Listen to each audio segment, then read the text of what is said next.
Bem, a nossa segunda aula de fotossíntese.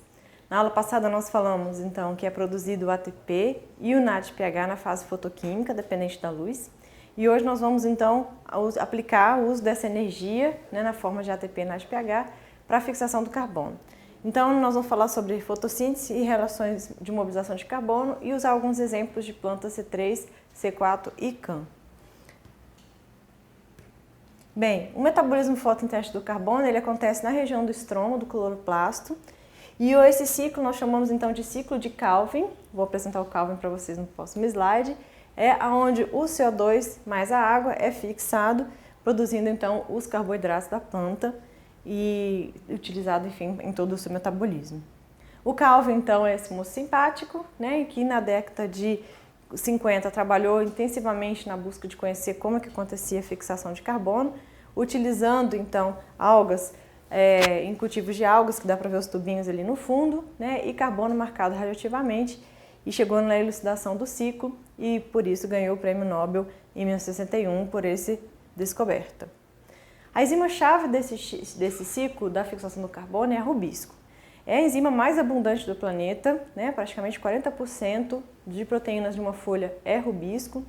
Ela tem, esse nome rubisco vem da abreviatura de ribulose, bisfosfato, carboxilase, oxigenase.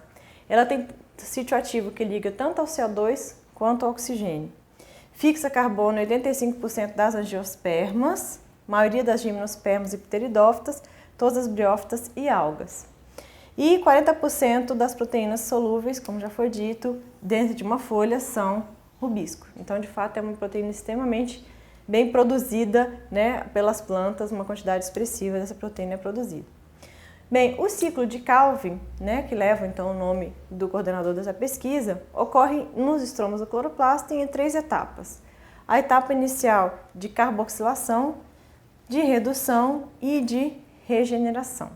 Então vamos ver com detalhe o que acontece em cada uma dessas etapas. Na etapa então de carboxilação, acontece de fato a inclusão do CO2 dentro do ciclo. E essa inclusão se dá exatamente pela enzima-chave do processo, que eu comentei com vocês, que é a rubisco. Então essa rubisco ela vai incorporar o CO2, que foi absorvido lá quando os estômagos estavam abertos, dentro de uma molécula de 5 carbonos, que é a ribulose 1,5-bisfosfato, formando então 2 moléculas de 3 carbonos, que é o 3-fosfoglicerato ou 3-PGA. Essa é a primeira etapa do ciclo, que é o ciclo de carboxilação, onde o carbono vai ser incorporado agora numa molécula de 3 carbonos, em 2 moléculas de 3 carbonos, que é o 3-fosfoglicerato. A segunda etapa, que é a redução, que é a formação então do gliceraldeído 3-fosfato. Então eu tenho aqui a carboxilação, que é a entrada de CO2 e água pela rubisco na ribulose 1,5-bifosfato, produzindo 2 moléculas de 3-fosfoglicerato. Esse 3-fosfoglicerato então ele vai ser reduzido, vai ganhar elétrons então do NADP e NADPH e do ATP, formando agora o gliceraldeído 3-fosfato, que vai ser o esqueleto precursor de carbono para a formação dos outros carboidratos. Então, nessa etapa de redução, olha aqui, a gasto de energia das moléculas produzidas na fase fotoquímica. Então, na ausência de luz, eu não tenho ATP e NADPH suficiente para que haja ativação dessa etapa e, consequentemente, é bem possível que não haja a etapa de redução por falta de energia. E por fim, o ciclo de regeneração. É um ciclo bastante complexo, onde há várias etapas que ocorrem da regeneração da ribulose 1,5-bifosfato, que é regenerada a partir então do gliceraldeído 3-fosfato. E aí o ciclo autocatalítico, à medida que ele vai se autoalimentando, há a participação de 8 enzimas diferentes e são necessários então 3 carbonos para a regeneração de uma ribulose 5-bifosfato. Para a produção de uma triose exige 3 voltas no ciclo e gasta energia na forma de ATP para que aconteça o processo da regeneração. Então, dessa forma, o ciclo então é completo, onde a carboxilação, a redução e a regeneração acontecem, para que haja novamente disponibilidade de ribulose 1,5-bifosfato para a fixação do próximo carbono que for ser absorvido. Bem, mas como a gente comentou no início, a rubisco ela tem tanto atividade de carboxilase quanto atividade oxigenase. Quando as concentrações de CO2 estão ok, a temperatura está adequada, a atividade carboxilase ela prevalece nas plantas. Mas se há um desbalanço entre a concentração de CO2 em proporção à concentração de oxigênio, causado por aumento de temperatura ou por algum tipo de situação de estresse, essa planta, então, as proteínas dessas plantas, o sítio ativo fica mais aberto, né, ou mais ativo, para que haja a fixação do oxigênio e não do CO2. Então, quando a atividade da rubisco é oxigenase, há então um processo que nós chamamos de fotorrespiração. Essa fotorrespiração é quando a ribulose 1,5-bifosfato, ao invés de receber um CO2, né, formar o 3-fosfoglicerato, esse 3-fosfoglicerato ser utilizado para a produção dos carboidratos, a regeneração do ciclo e a formação de uma nova ribulose 1,5-bifosfato, ao invés de entrar um CO2, entra então um oxigênio, porque já que o sítio ativo da enzima reage tanto com CO2, com a atividade de carboxilase, quanto oxigenase. Com isso, há uma perda de carbono e há a regeneração de apenas um 3-fosfoglicerato, né? Diferente da atividade de carboxilase que regenera 2 e não há perda de carbono nesse ciclo. Então, quando a planta apresenta uma alta taxa de fotorrespiração, significa que ela está perdendo carbono, né? Está consumindo oxigênio, porque o sítio ativo da enzima está tendo atividade oxigenase e perdendo carbono. Então, é um processo muito desfavorável ao ganho líquido, né, ao ganho produtivo dessa planta, quando a planta se encontra com altas taxas de fotorrespiração. E há mecanismos que evitam com que a fotorrespiração aconteça em proporções maiores, que são mecanismos de concentração de CO2 no sítio ativo da rubisco. Então, nós temos alguns mecanismos bastante eficientes, que são, então, as bombas de CO2 em algas, né, as plantas CAM e as plantas C4. Então, as bombas de próton, as bombas de CO2 em algas, são formas de se concentrar o CO2 na forma de iocarbonatos, que lá dentro do cloroplastos, né, ou dentro da membrana do tilacorde, consegue então deixar esse CO2 disponível para rubisco, para que de fato então ele seja incorporado no ciclo de Calvin, evitando a atividade de oxigenase dessas enzimas. Na planta CAM, nós temos uma separação espacial entre a etapa de fixação do CO2 e o uso dele no ciclo de Calvin, e nas plantas C4 nós temos uma separação espacial entre onde o carbono é fixado e onde ele é consumido. Bem, vamos ver com detalhes um pouquinho maior as plantas CAM e as plantas C4. Bem, as plantas CAM mais comuns são as plantas suculentas, que ocorrem em climas desérticos, semiáridos, e plantas C4 são normalmente as plantas, como um exemplo, né, as gramíneas, que apresentam esse tipo de metabolismo de fixação de carbono. Bem, as plantas C4, como vocês lembram lá em anatomia, elas têm anatomias diferentes, né? Se eu comparar uma anatomia de uma folha de uma planta C4 e uma planta C3, eu vou observar uma diferença, que é a bainha do feixe vascular presente nas plantas C4, que não apresentam nas plantas C3. E o que isso tem de importante? Isso tem de importante que a fixação do carbono dessas plantas é feita exatamente nessas células da feixe da bainha vascular. Então aqui, ó, eu tenho as células do mesofilo, que estão localizadas na região mais externa dessa folha, e aqui eu tenho as células do mesofilo que ficam ao redor da bainha vascular, formando uma bainha em volta dos feixes.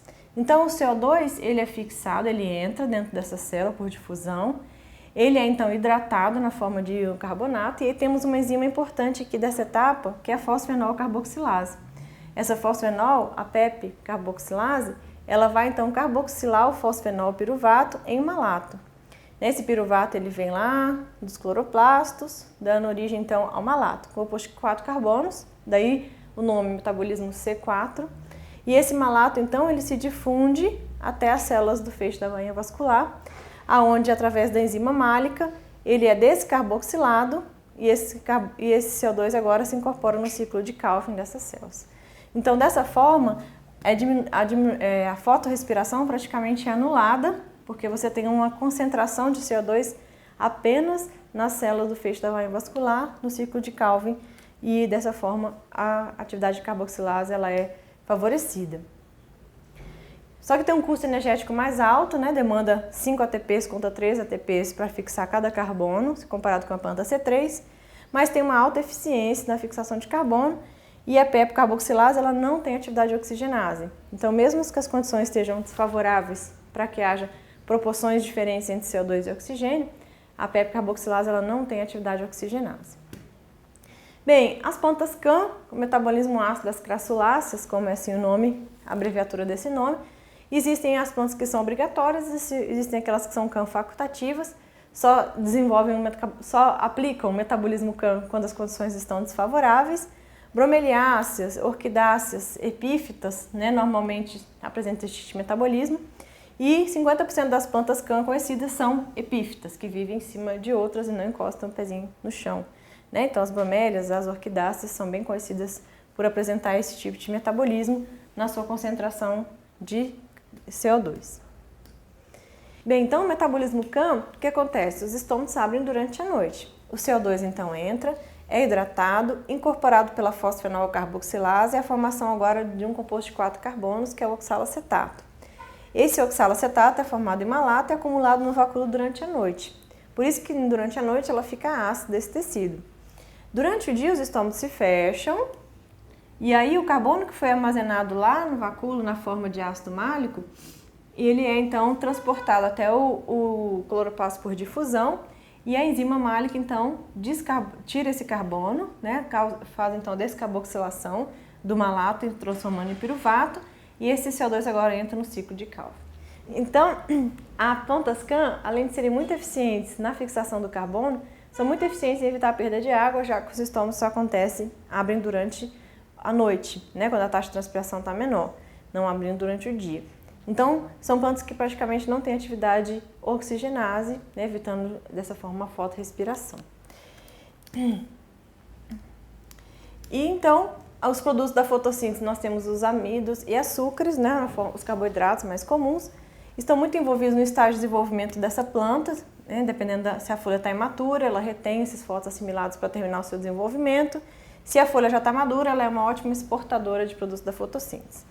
O período do dia, durante o dia, o armazenamento do amido ou é translocado e durante a noite é o consumo desse material para a respiração. E por fim, os produtos da fotossíntese, que seja então o amido ou os carboidratos na forma de sacarose principalmente, é transportado através do floema, levado então para outra parte da planta para ser usado tanto na reserva quanto no crescimento. E assim, nós temos essas duas formas, que é a sacarose, que é a principal forma de transporte desse açúcar pela planta, que é a forma mais comum de encontrar durante a seiva, que vai sendo transportada através do floema, e o amido, que é a principal fonte de reserva das plantas terrestres, onde se acumula, que tem uns grânulos de amido dentro do cloroplasto, e a planta pode utilizar tanto durante a noite na respiração ou em algum tipo de situação adversa. Bem, então o carbono foi fixado, houve a produção dos carboidratos e isso a planta vai utilizar para o seu crescimento e desenvolvimento, e de fato esses compostos vão entrar agora dentro dos vários níveis tróficos aí do ecossistema. Bem, espero que vocês tenham gostado. Na próxima aula a gente comenta mais um pouquinho sobre fotossíntese. Até mais!